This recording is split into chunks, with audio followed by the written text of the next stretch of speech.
Episode 143 of the TV Dudes podcast, recorded August 3rd, 2017, The Dark Half.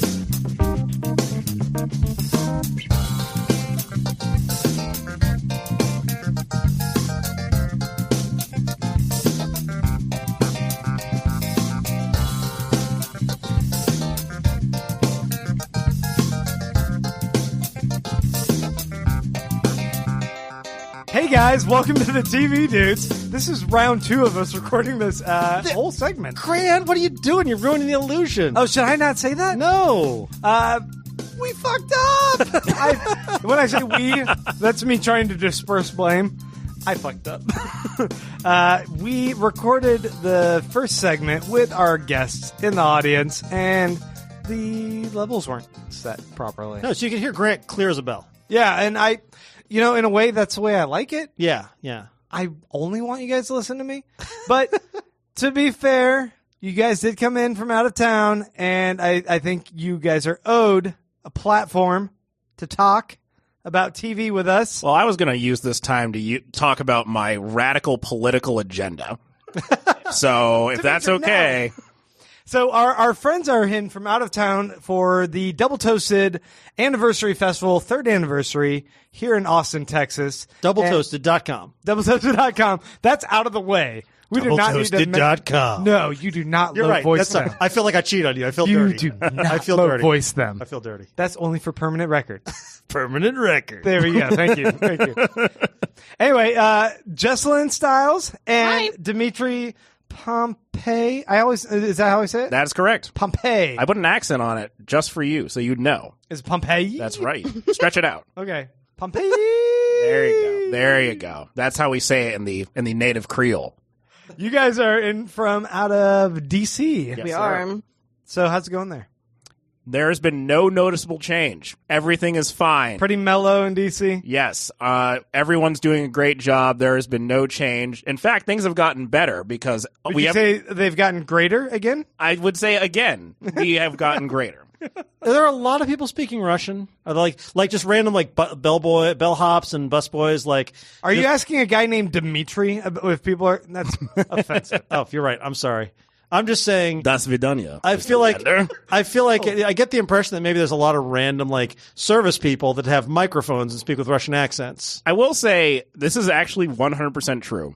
On most dating apps, there is a noticeable uptick in Russian women. Why? I can't imagine why a bunch of beautiful Russian women in Washington, D.C., a land full of people with secret clearances, would be interested in luring vulnerable, lonely men into... Like Dimitry. Like Dimitry, into giving away these secrets. You know what I love?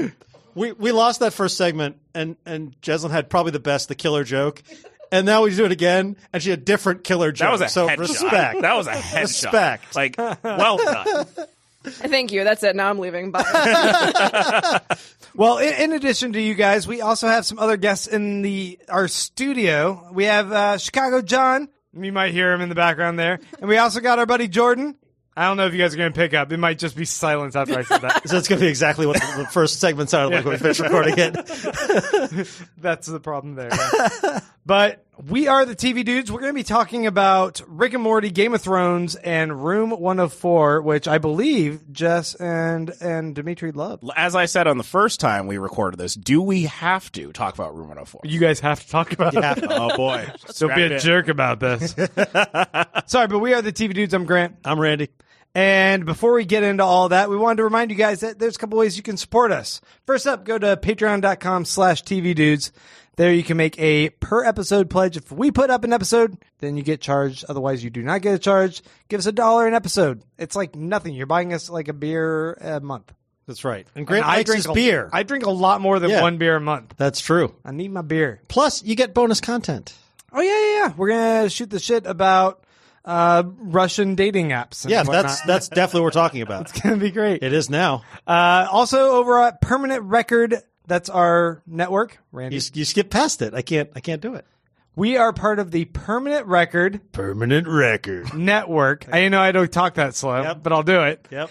And if you guys go there, you can check out a load of different TV-related podcasts. including our own, but also we wanted to pimp out the Marvel TV Binge. Yeah. That's our new one this month. They're at marveltvbinge.com. That includes our buddy Mike Moody, Martin Thomas, who's also part of the Double Toasted site. Double toast. Sorry. No! Sorry. Do not cheat on us. All right. And Nate Bliss.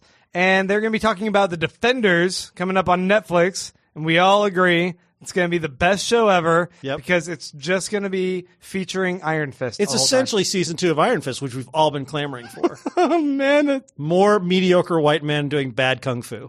That guy was great. He's great in everything he does. He is. He's fantastic. And showrunner Scott Buck really, really brought out the best in him. You know, I wanted Charlie Hunnam, who also probably would have just been a little bit mediocre. Yeah, but at least he was on Sons of Anarchy. Yeah.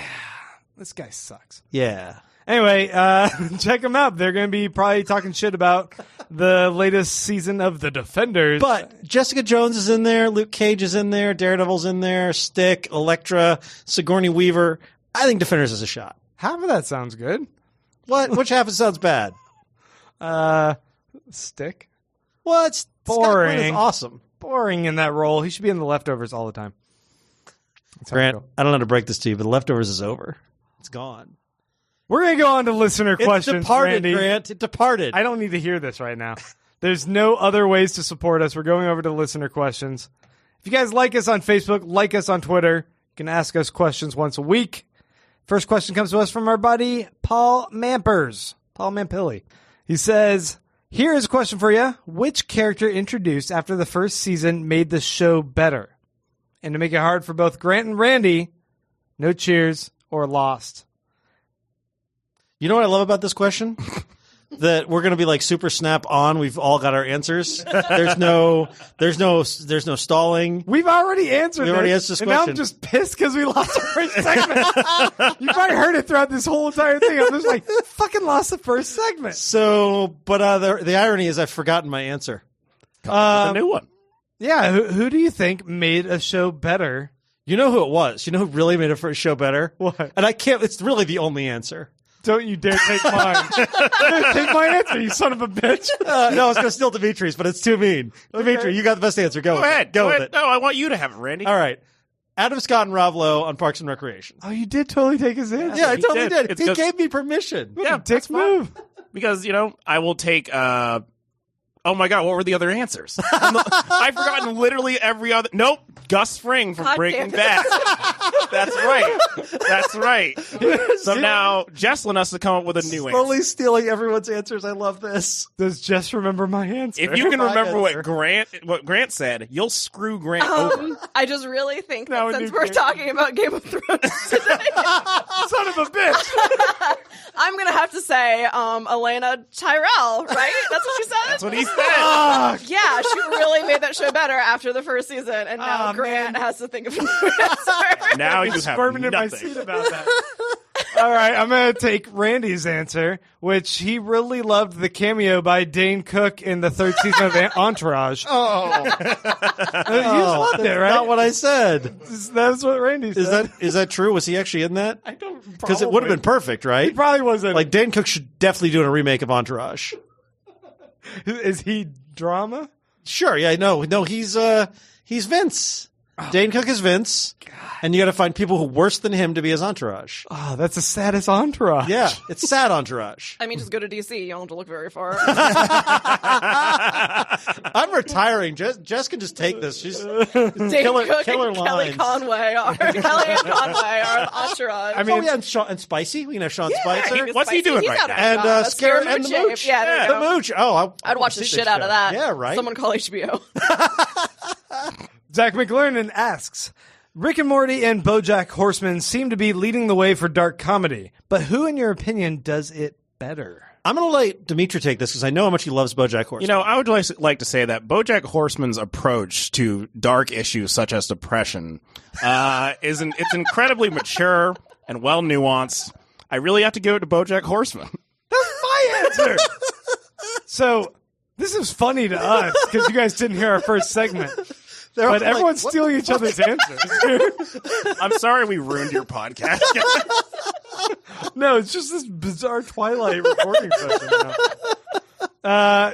Yeah, I have to agree with Dimitri. I think that was some. That was excellent very insight. smart. It's very, very. It's In fact, it was more articulate than what I said. So. Yeah, I do think Rick and Morty's funnier. BoJack does Dark better. Yeah. Okay.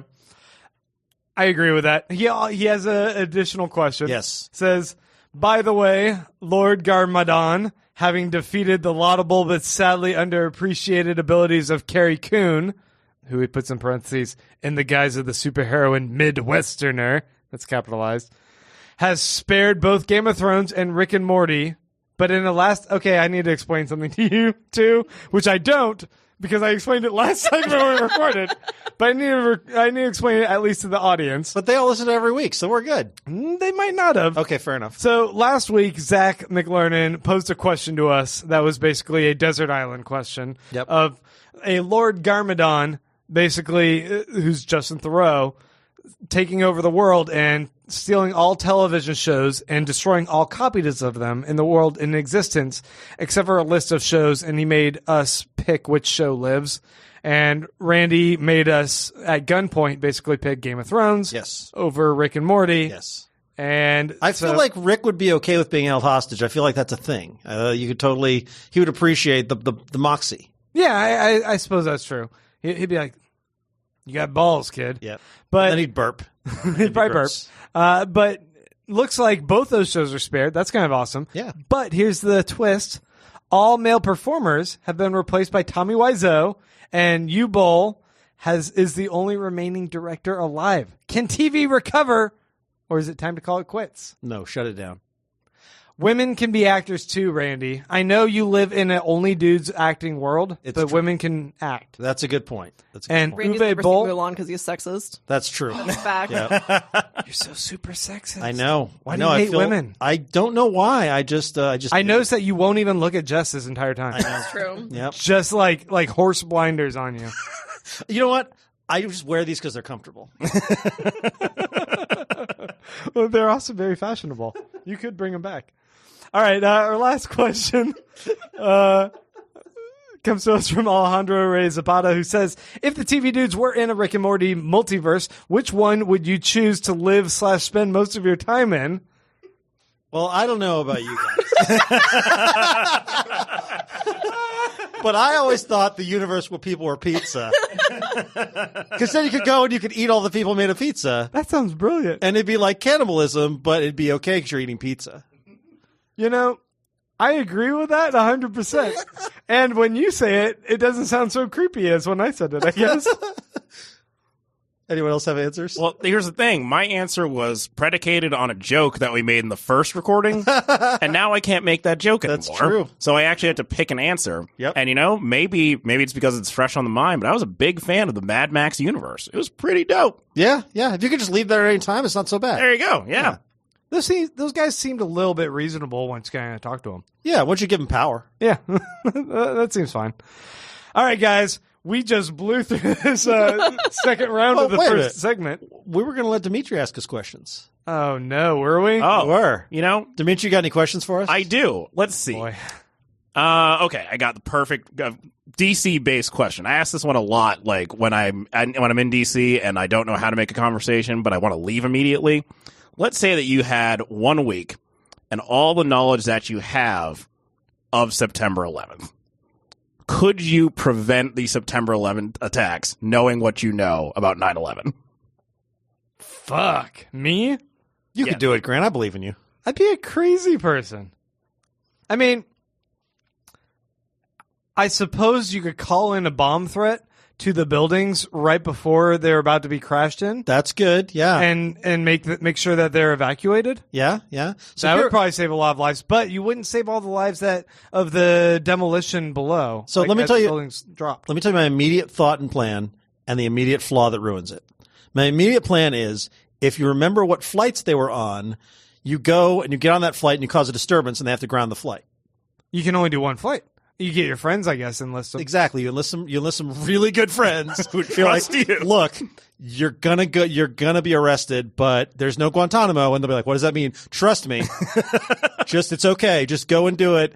And You're talking about our current knowledge, though, Your right? current but here's the knowledge. thing. I do not remember The only this flight I flight. remember is United Flight 93, and that was the one that was already downed. Shit, I wouldn't have remembered that. That's because they made a movie about it. Yeah, and I still Only wouldn't one I have remembered. remember too. So I could save the flight that already didn't hit the towers, and then no other help. So no, I could not prevent it in any way. I think likely I would be the crazy person saying, "Look, trust me. Just ground all the flights. Just trust me." I mean, how does our Rick and Morty knowledge help us save this? Yeah, I mean, is anyone a big fan of terriers there that I could maybe bond with them on, and then You don't want to 2001. destroy this building. What about this show Terriers that's going to come out in 9 years? you're not going to watch? I think the only thing you would do with this knowledge is save terriers. Yes, that's actually true. I don't know how that play would work.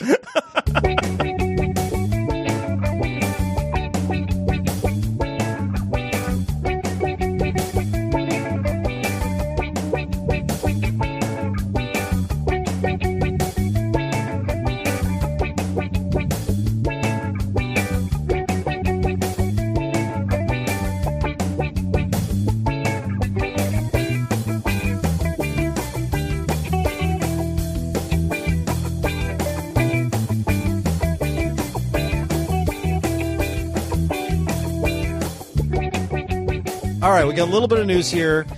Have any of you guys watched this show, Great News, that's on NBC? I am lukewarm to it. I am also lukewarm to it. I've watched about 5 episodes. I've watched the whole thing. Oh, wow. Yeah. You're less lukewarm than me. Yeah, it's all right.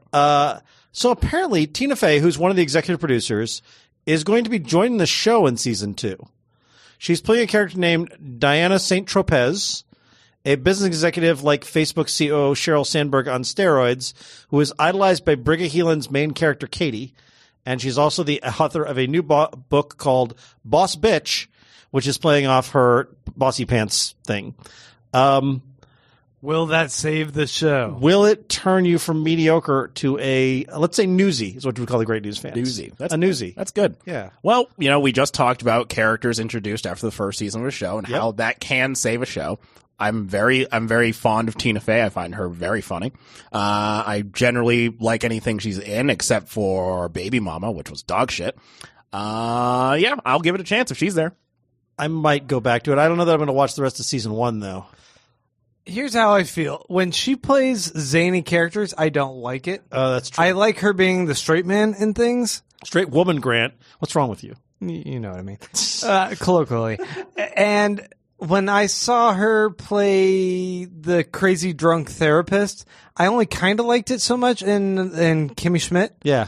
Because like everyone else is like so like crazy, and I'm just so used to her being this voice of reason. I like that lane for her. You know what's weird I don't about know. this? It's like Jason Bateman when he plays crazy. I'm like, I like you being the straight man. I hadn't realized till right now that Tina Fey plays more than one role in Kimmy Schmidt. Because she played the sort of lawyer in the first season.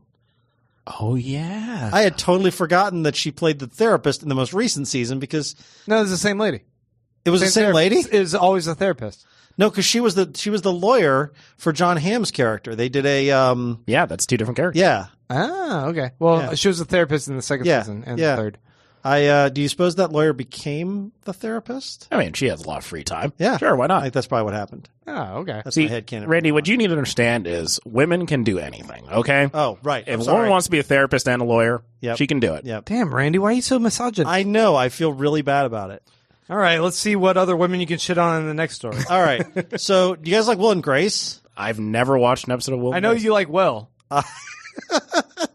And Jack. Jack's pretty good. I don't know about the other two. Something about him. Anyway, Will and Grace. Wow, Randy, wow. Will and Grace reboot has already been renewed for season 2. And also, did you guys see this thing? They're annulling the finale of the show so that they can go back and sort of tell. I don't know about this retconning and finales. I don't like that trend. I like it if they're shitty. And You want them to annul the Seinfeld finale and redo it? yeah, but I mean, I didn't care for the show anyway. Yep. And I feel like them renewing for a second season before they've even aired the first one, it's just like signaling that they're trying to say we're so confident, so definitely commit to watching. Yep. To us, but they could still cancel. They've done that before. And they probably will. Yeah. Do you guys think there's a big audience for Will and Grace out there waiting to see more? To re-embrace them. Re-embrace the Will and finale Grace. was really bad, but Was like, it? not in a way that makes me want to watch this reboot. It's too late. It's kind of like Fuller House to me. Like, nobody watched that shit either, right? There was a shocking number of people who watched Fuller House. Oh, Yeah, that one did that's big numbers for disappointing. Yeah. some weird fucking reason. Here's the other weird thing. Will and Grace for its time was sort of, putting gay characters on TV, and that it was sort of important, but I feel like it might come off as kind of tone deaf and offensive at this point. Exactly, yeah. So- Kind of like Queer Eye for the Straight Guy. They were talking about rebooting that as well. And Oh, people no. are like, that was great in 2001 or whatever it was on, but not in Not 2017. okay. No. Miami Vice is getting a reboot from Fast and the Furious collaborators Vin Diesel and Chris Morgan. I don't even need to hear anymore. Sign me up. I will be there day one. Yeah, that's kind of where I was at too.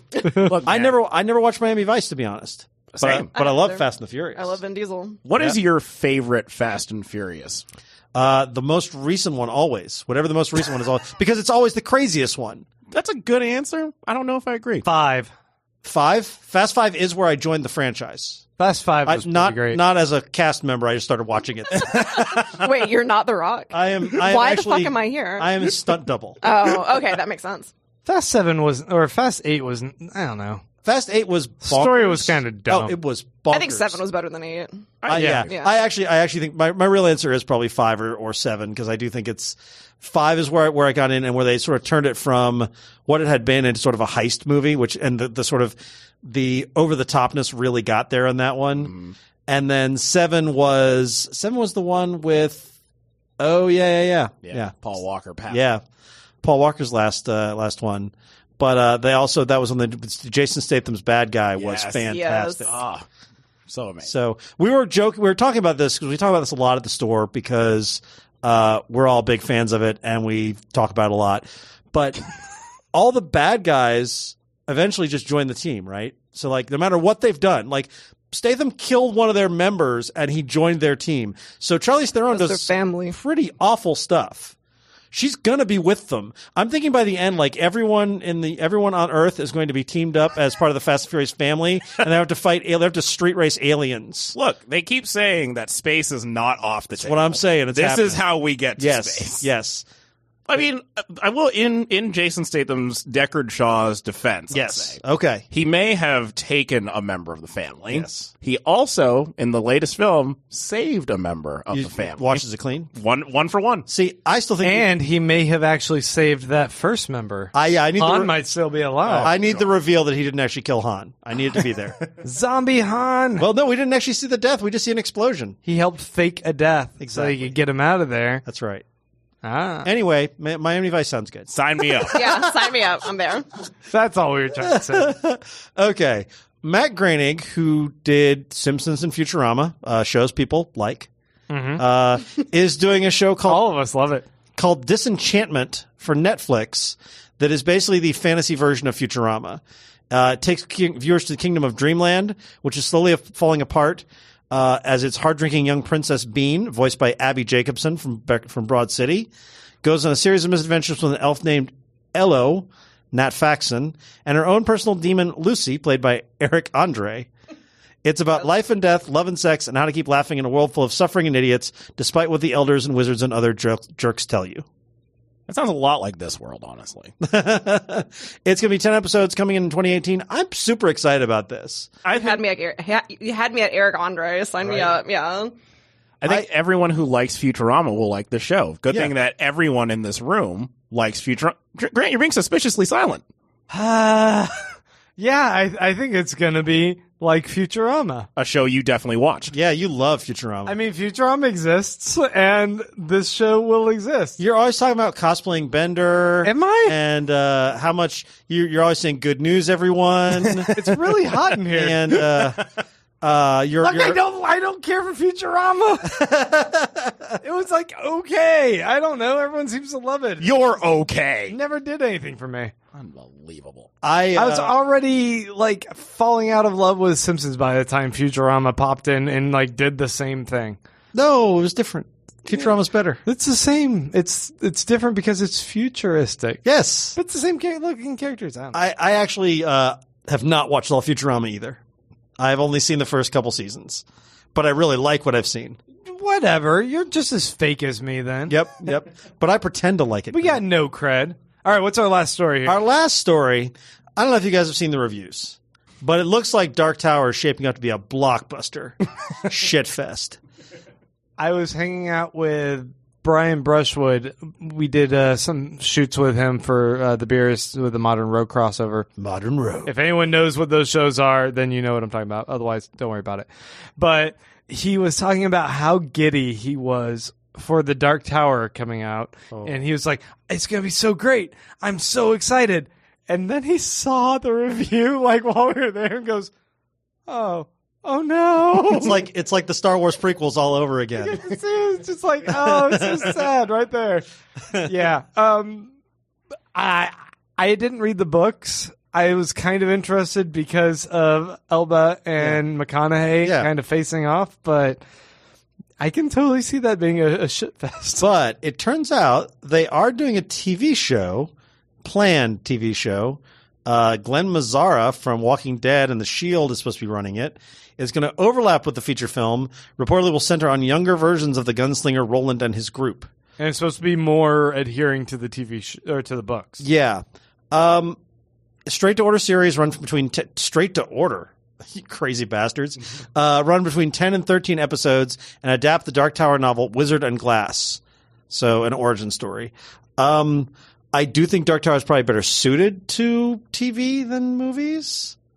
I'm not going to disagree. I think the best thing that you could possibly do is take that age-down technology they used on Robert Downey Jr. in Civil War, apply it to Idris Elba. I'm there. For anything, honestly, let's put Idris Elba in everything. Oh, please. let's just youthen Idris Elba and put him in everything. I agree.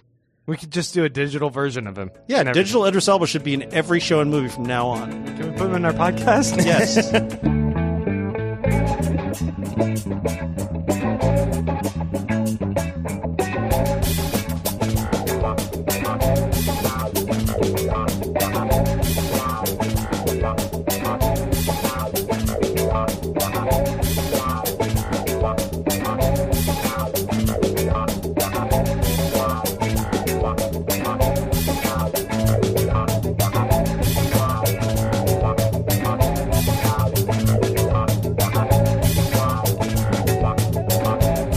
All right, guys, we are back, and we're going to be talking about Rick and Morty, Room 104, and then we're going to end things as usual with Game of Thrones.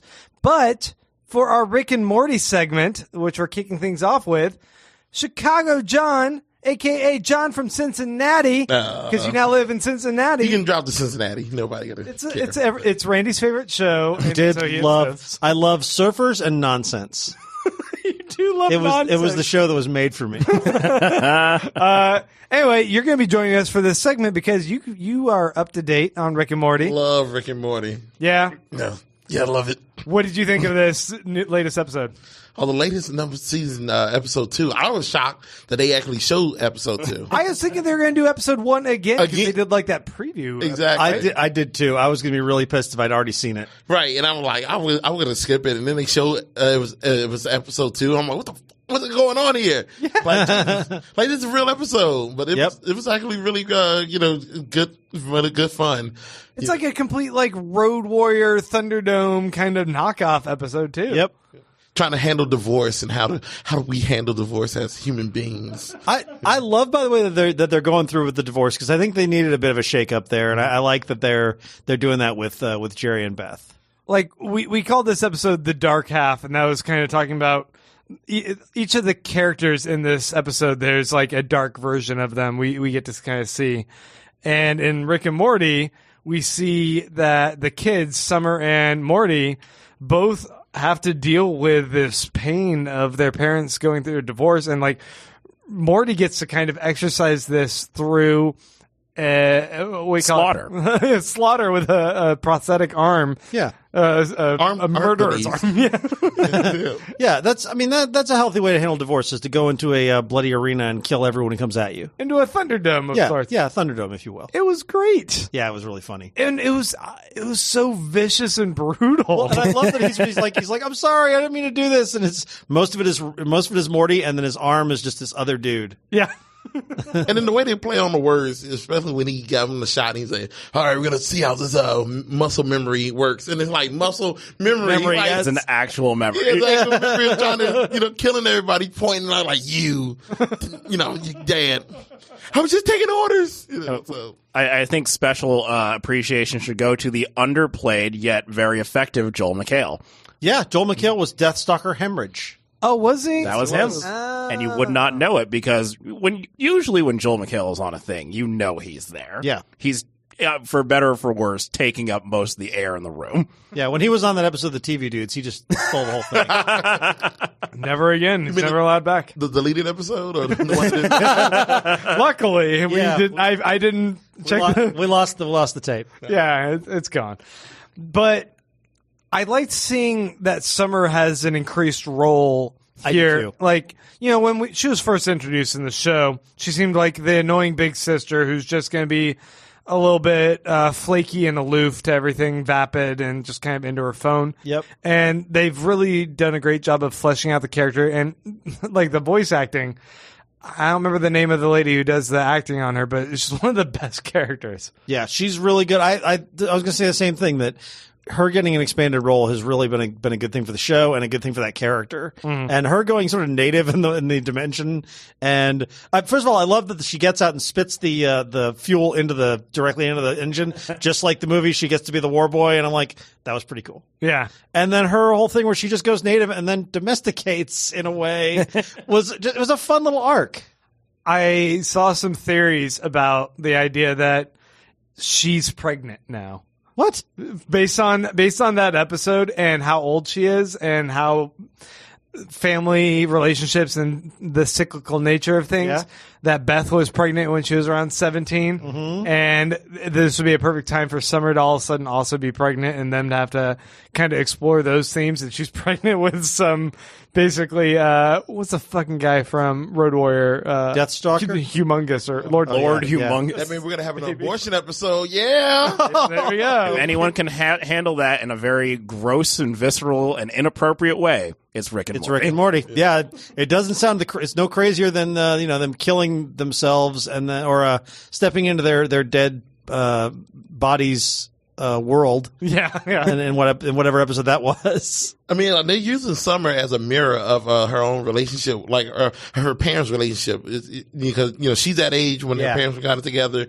The way they were together and kind of lost that spark with each other and everything like that. So now, if she does get pregnant with that theory, they may give her an abortion. I don't see them adding a baby onto that show. So I don't know. Oh man! So that abortion episode, that could be. I'm telling you, I could they totally already see do that it with Gazorpazorp or whoever? Yes, yeah. Morty's kid. Yes. I mean, they didn't abort him, but like he grew up like way too fast and then like became super angry. Yep. And he's like trying to parent him for a week. Yeah. The show, I also was reading about this idea that, man, now I lost it. I completely lost whatever I was going to talk about there. Let's also talk about the robot duplicates, because Rick's running gag of robot versions that Beth doesn't realize are not her kids. Just how out of it she is. Yeah. That was a great gag. Oh, now I remember what it was. It was about how the character, the dad, what's the dad's name? Jerry. About how Jerry going through this divorce was supposed to be a reflection of the relationship problems that Dan Harmon is going through with his girlfriend. Okay. This could have just been asshole theorizing by some fans. Yeah, he and Aaron McGathy have been divorced for like months at this point. Yeah, but that probably while they were working on this. Yeah, that's true. So does he get called loser by nature as well? I mean, it could be a matter of how he views himself. Yeah. Anyway, I'm glad to have it back. This episode, I thought the first episode was just amazing. And it looks like the next episode, he turns into a... Pickle Rick! Pickle Rick! So we have that to look forward to. Now, John, thanks for joining us. Thank you. Jess is going to have to come back in for room 104. Because she loved it so much. Word on the street is that Jess loves room 104. She loved room 104 so much that she had to be on mic to talk about it. Oh, she's here. She's a big Duplass fan. The Duplass brothers. Yes. So where does this rank in terms of Duplass stuff for you? Is it your favorite, like second favorite? I guess yes by default, because the only other Duplass interaction I've had was the League, which is great, and Mark Duplass is great there. I think I watched the Puffy Chair. Is that a Duplass? Yeah. Yes. Okay. We also watched Safety Not Guaranteed. Did we? Oh, fuck that movie. I don't even remember that good. movie. Just Well, I like guess maybe it hipster is my than second this. favorite. Baghead by them. The other brothers in Transparent. Oh. Yeah, I haven't seen that. Oh, that's right. Jay Duplass, right? But what was your favorite show that they just did? I like Togetherness. I really liked that show. And no one else did. No one watched it. So this is an anthology series, although it's also divided up by episode. It's not even like it's anthology episodic, I guess. Yes. I'm not sure how to necessarily term this.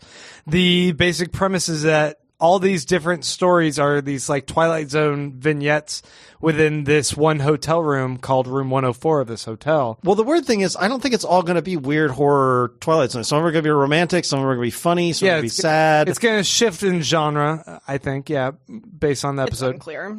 But the first episode, it went into some creepy suspense horror. Yeah, that's what I thought it was like. It was like a locked room horror. A little bit supernatural, I guess. Yeah. Or maybe she's just nuts. Now, you and Dimitry, you guys did not care for this. Be honest with yourselves. When you saw that episode, you knew exactly what was going to happen. There is no way you did not predict that it was going to go the way it went. I didn't necessarily predict it. I wasn't sure where they were going to go with the doppelganger kid. And Yeah, this I didn't idea. either. Actually, I wasn't sure where they were going with that either. Well, Because I didn't know if the show really wanted to like embrace a supernatural element or if it just wanted to kind of linger in the suspense territory. And, it's only a 25-minute episode, which I think is a strength when delving into like short story like I don't think it was supernatural. At the very beginning, she asked the guy, she's like, you don't even want to see my references? I think that was code for she didn't have any references. She wasn't supposed to have this job, and she's crazy. And the 2-kid thing never happened. I think we were seeing her point of view, and that basically this crazy lady killed this kid. That's what I think the show's about, the episode. you put a lot more thought into this than the Duplass brothers did.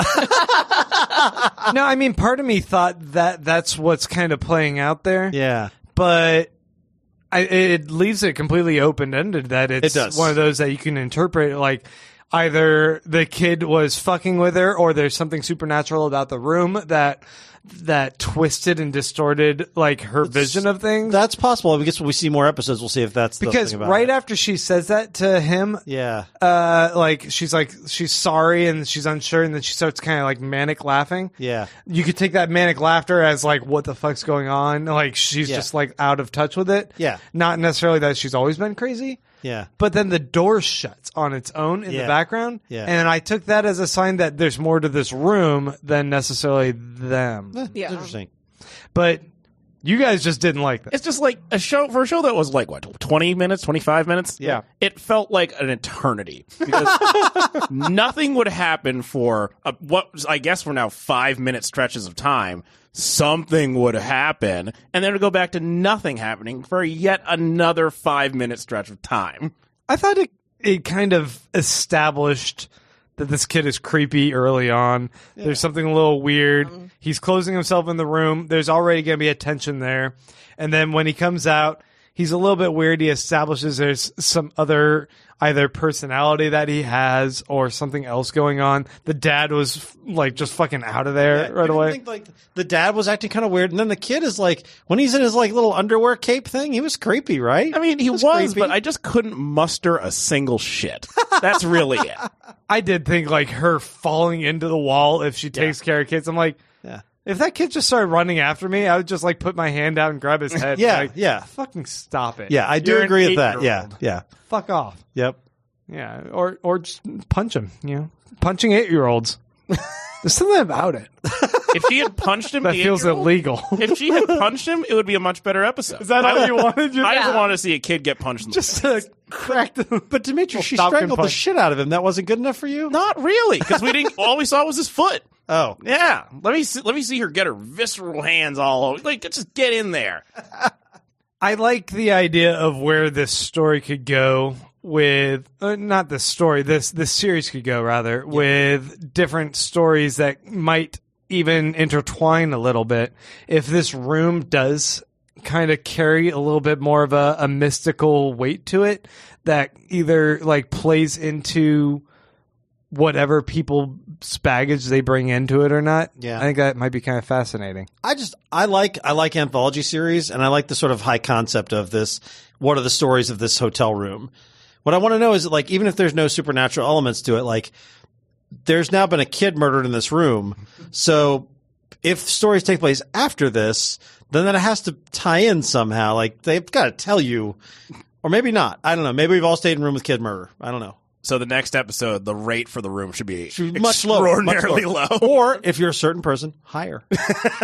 Well, I mean, this is the Duplass brothers who like doing. I mean, they're the ones who helped like coin the mumblecore movement, right? Yep. Yeah. They like doing super low budget, really independent, creative projects, and this is a completely open vehicle for new directors, short stories to just kind of come in, and all you have to do is contain your story to this one hotel room. Yeah. And it sounds like they've brokered that gap between HBO and this indie director and developer kind of movement, and I'm fascinated by that. I'm definitely interested in more. I would rather have more togetherness, but Strategically, I think introducing a horror movie in the first episode also just like makes sense marketing wise. I do too. Because this doesn't look like anything else they've ever done. Yeah, it's a bold move to Baghead. That was kind of a horror. I've never seen Baghead. You should watch it. Oh, okay. Jeslyn, you're gonna watch a bunch of these because you love it. So I will give you that point in that I think they've set up an interesting vehicle and potentially an interesting universe. My favorite part of the episode was this season on Room 104's supercut of like all the other weird shit that's happening in this hotel room. Like there were some things that looked more interesting. We're gonna have Vanderbeek in there at some point. Was there some Vanderbeek? I didn't catch the Vanderbeek. MMA ladies that looked like fun. But this, since it is an anthology and since you could arguably open with any episode, I find it hard to believe they couldn't find a better opener. I made a comment to Dimitry at some point that it reminds me of the one-act play competitions from high school, and like not in a good way. Not one of the winners. It seemed like it was written by an 18-year-old who thought he was really clever for thinking up this plot twist, and honestly, it wasn't acted very well. Like I know that's the woman from, you said she was from Fruitvale Station, which I assume was a more compelling performance than she gave us here in Room 104. It's so funny, I kind of liked her too. I did too.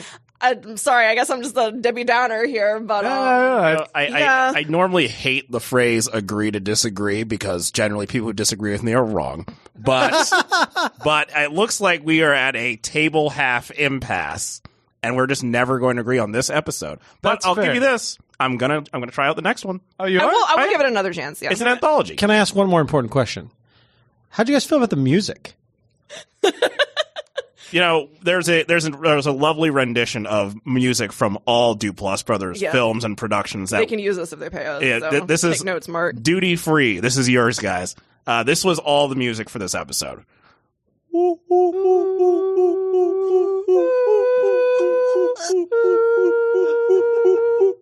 That's the whole goddamn thing. Randy, you can't laugh. We can't sell that. No, my laughter it's part of it. Yeah, that's But part now, of music. but now we have to upcharge. Oh, okay. You know the dollar value. Of I your do. laugh. I Like- do. Just add a melody. Add a melody. All right, you guys are up to date on Game of Thrones. Yes. I feel much more positively about this than Are you guys I do liking Game of 104. Thrones? I'm Yeah. I'm liking on it this board. season, yeah. I'm on board. All right, episode 3, Game of Thrones. We finally get Daenerys and Jon Snow, old mopey resting bitch face Jon Snow, them meeting together Yep. for the first time. What'd you guys think? It did not go well. Well, it didn't go well, but did you enjoy that? Oh, I enjoyed the hell out of it. Yep, this is going to sound like a complaint, but it's not. They did a really great job of making the meeting as frustrating as possible because of Daenerys. Yeah. You mean to tell me that you, a person who cannot be killed by fire, who has seen magic bring your husband back to life in a partially alive state, who has hatched creatures that no one has ever seen in their lifetime, you hear about the army of the dead and that's just way too far for you. Oh, let me add to that. You, Daenerys, who had to bend a knee to Khal Drogo, who had to bend a knee or had to fight all the fucking people in Marine and all of their arrogance in their proper ways. You have to have Jon Snow bend a knee right away without proving yourself? Isn't that your whole thing? That you will show how powerful you are and people will follow you? But Jon Snow, he better do it sight unseen? What the fuck kind of character shift is that? Do you not She's like 14, right? Yeah. It was just like, that's where they have to have her be adversarial just for the plot versus like what her character is established. I disagree. I think this goes back to what Olenna Tyrell told her last week, the week before. Some weird dick measuring contest that she usually doesn't get into. Though. But Olenna Tyrell basically told her, don't listen to the men. She basically told her, look, you're the one in charge. You do what you think is right. And so she's basically saying, look, you can't come in here and take over from me and tell me we got to go fight these army of the dead. I have a plan. My super smart dwarf told me about the plan and we're going to do that. And how's that turning out for Lady Olenna? Not great for anyone. For anyone. But that is the nature of, give him credit for this. It was the first time a Stark was in the room and wasn't the stupidest leader. He's not wrong. And he's not a Stark, technically, but. I really enjoyed the scene between them, although it felt awkward. I mean, I love how the Onion Knight doesn't doesn't know how to be like a right hand man and like promote someone. Yeah, and so he's like after like she just has Miss Sandy lists out that massive like nickname list. Yeah, and he's like, "This is Jon Snow." Yeah, but what I also like is that's also kind of a fuck you. Like, oh, you got all these great titles. This is Jon Snow. This is Jon Snow. He doesn't need more than that. He's kind of the Jesus of Westeros. Yeah. Why do you guys think that he was hesitant to bring up the fact that Jon is back from the dead? I think he's like already trying to sell a bunch of yarn. Yeah. And that just might be a little bit of a step too far. Yeah. That's fair. Like, that's actually a good theory. Yeah. Why do you think? I haven't posited an idea yet. I figured something to the effect of there's something greater here that's going to play in later, and I don't know why he doesn't want to give it away quite yet. But I didn't figure out an answer. I just feel like saying, "Hey, I died. Yeah, and I'm back." Yeah. People go, "All right, just kill this guy. Get the fuck out of here." Okay, It's between too you and your army of the dead, you're just full of shit. Everyone's dying and coming back to life, I guess, in Jon Snow's world. This guy's crazy. Yeah. No, I think that was very well done. The tension was there, and the fact that she did eventually relent to letting them have the dragon glass. Yeah. Even if she doesn't believe the army of the dead is on its way, which is still infuriating, it's a step in the right direction. I was super happy to see Tyrion and Jon Snow together again because we haven't seen that in a long time, and those characters have great chemistry, and so do the actors.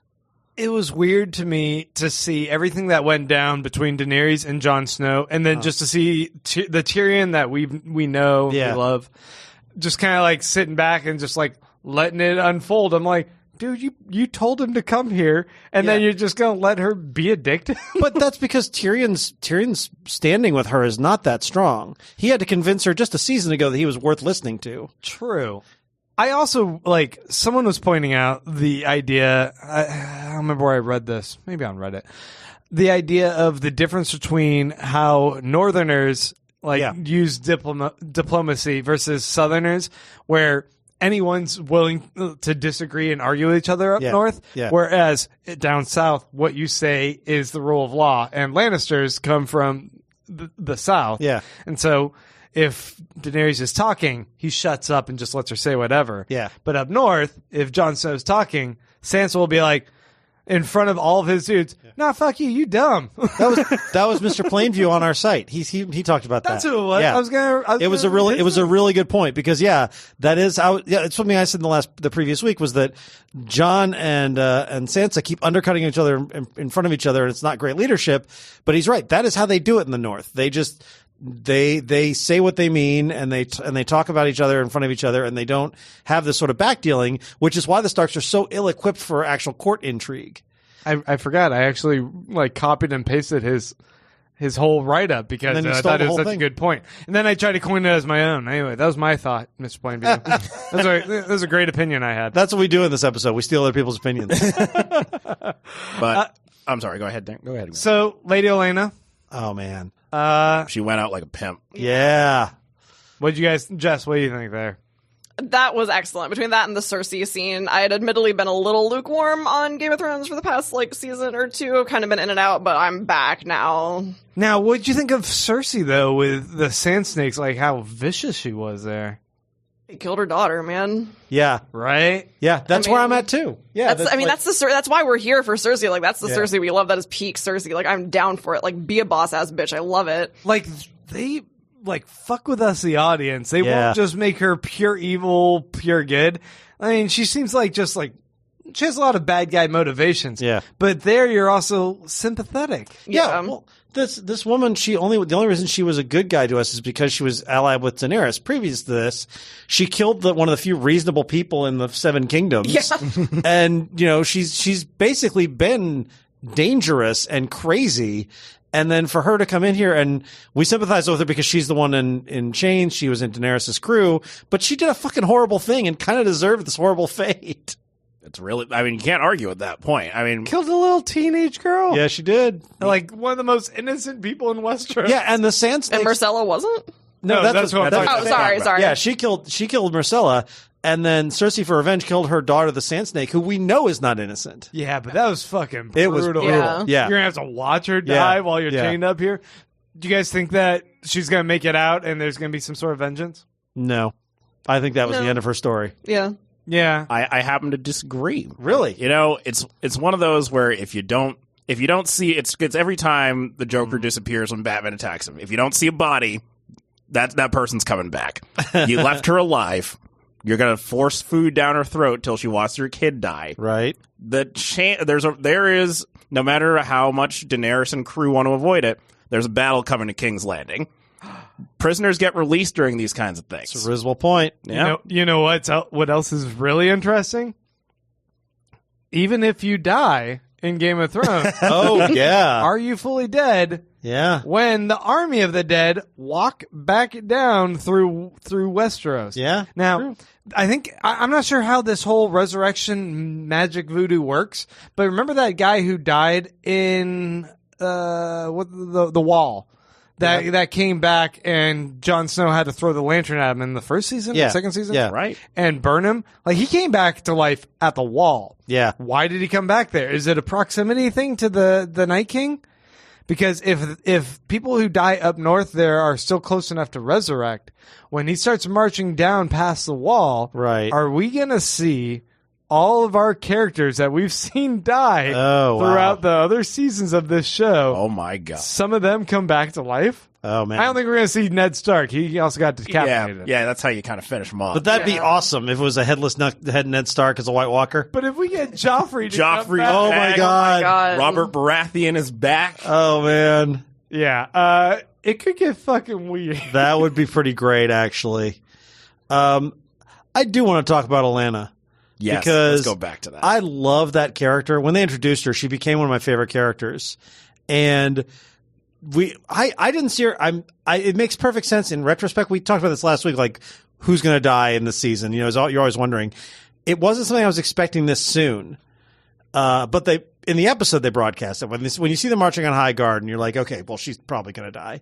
But just the way they went out and the way that she, of course, enacts that last revenge. There's nothing he can do to her, but she can stab out at Cersei as she dies. I feel like he could have stabbed her and let her painfully die. But that's not what's the difference to her at that point. She don't care. Yeah, she's already poisoned. She's going to die really quickly. Yeah, but pain sucks. Yeah, pain sucks. I mean, harmless poison, that's great. Yep. That's a great way to go. Yeah. Better than clawing at your throat. Yeah. Yeah. Man, Or being like, man, you gave me like a shit ton of paper cuts. That sucks. I love that her last scene was as boss as every other Yeah. scene she's had. No, that's a character who did everything on her own terms, even die. Yeah. And that's one of the best characters in television. Yeah. She's Yeah. really great. She's amazing through and through. Yeah.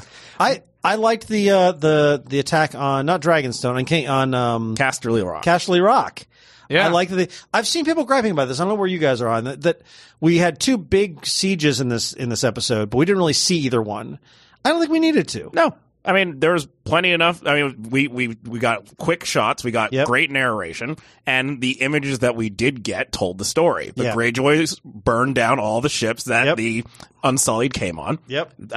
Everyone in Highgarden was dead. Yeah. We know the people of Highgarden aren't great fighters, so as much as I'd love to see a great slaughter, the image did the work for it. Yeah, I agree.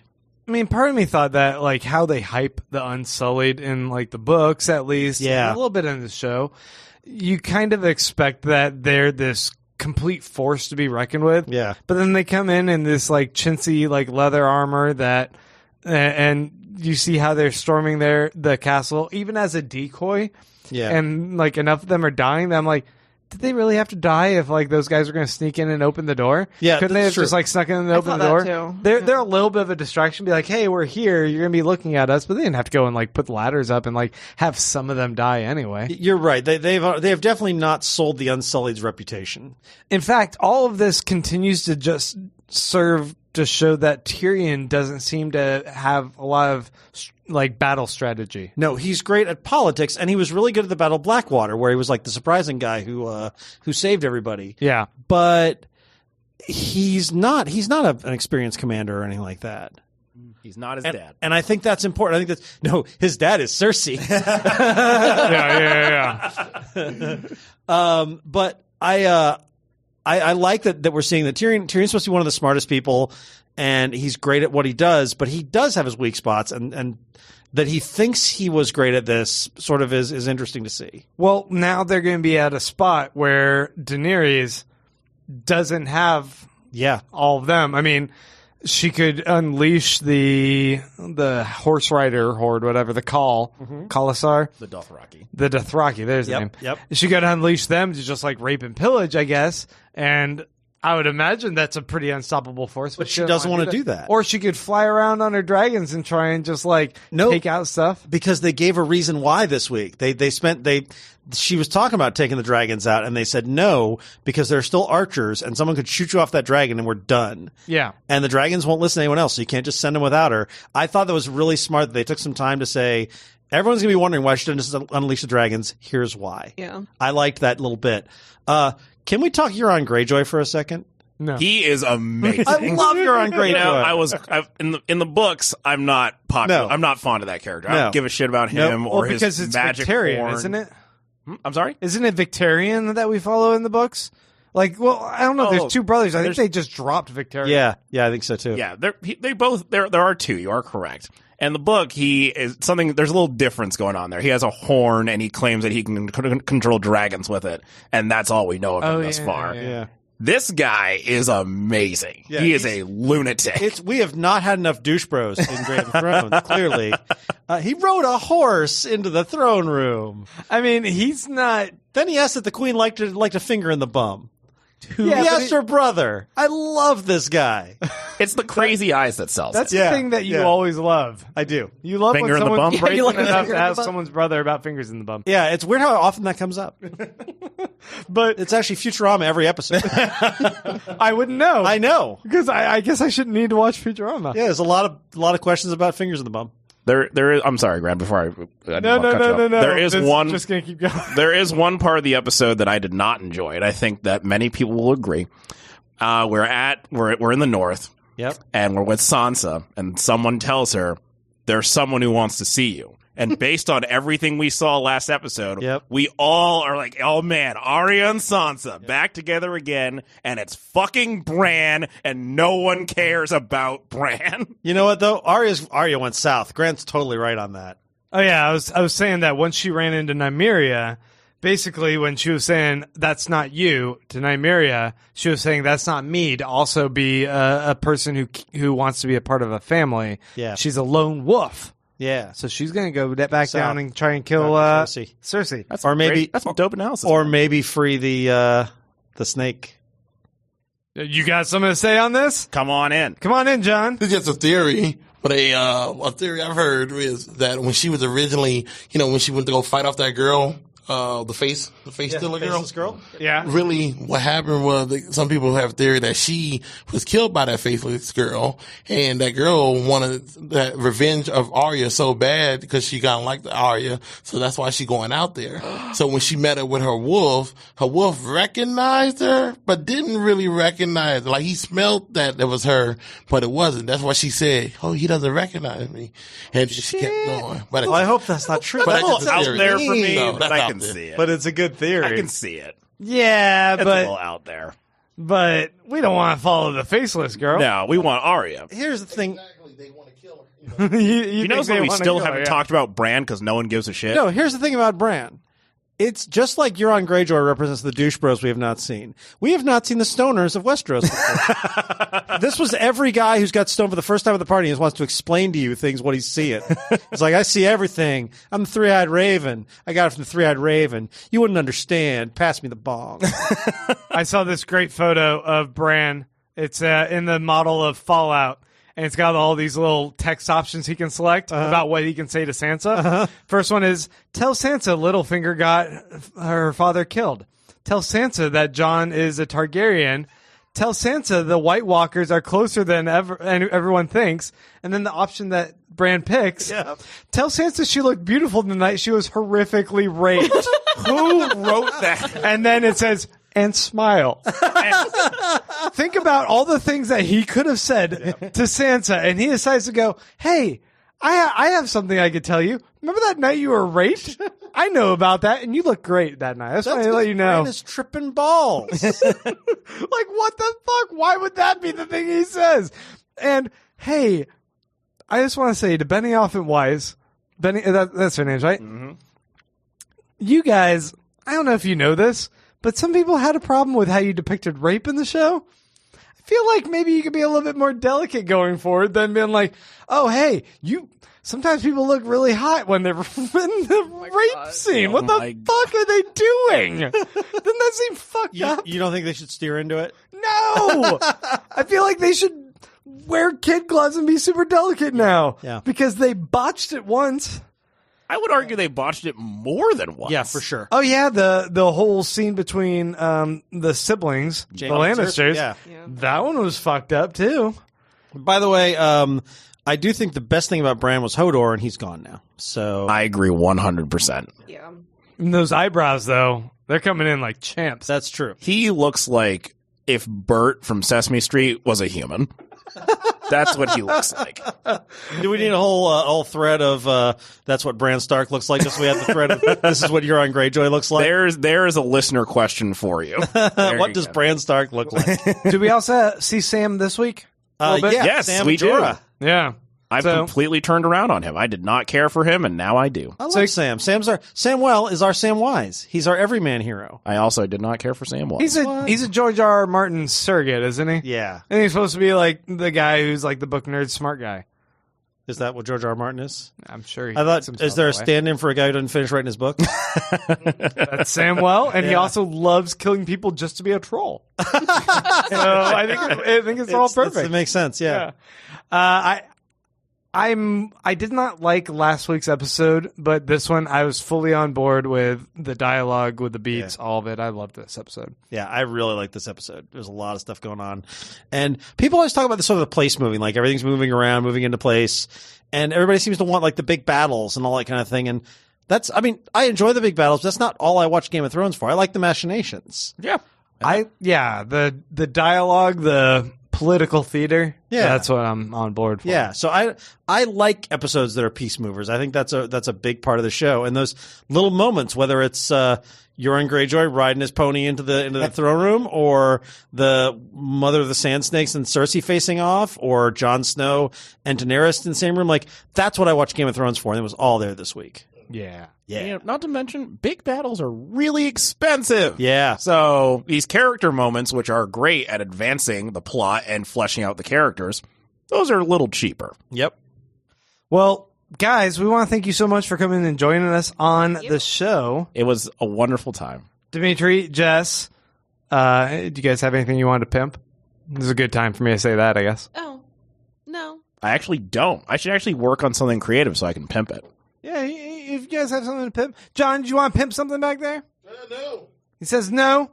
All right. Anybody want? You guys can pimp my store. Oh, yeah. You guys know that Randy's store is in a new place. Andy, Jesus. I haven't been there yet, but apparently it's really cool and has air conditioning for his employees now. What?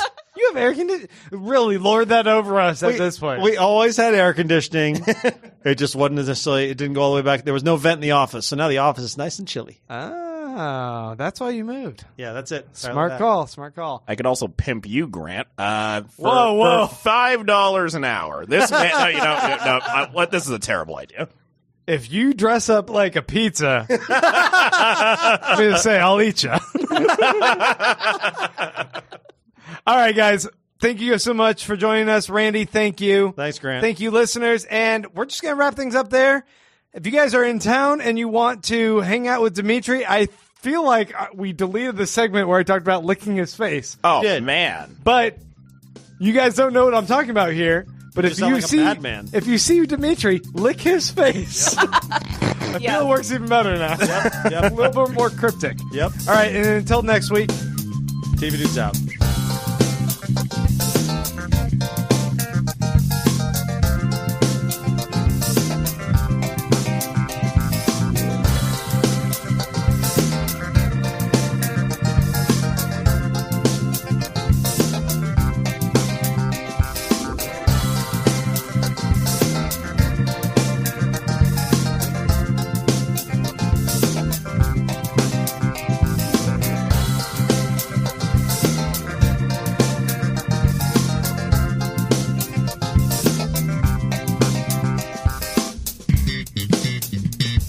The TV Dudes is an independently run podcast and a member of the Permanent Record Podcast Network. We are exclusively listener supported. If you'd like to help us out, please go to patreon.com/tvdudes. You can like us on Facebook and Twitter at TV Dudes and help us out on iTunes by giving us a 5-star rating and writing a review. To find out more about us, go to thetvdudes.com and permanentrcrd.com. I'm Grant Davis. Thanks for listening.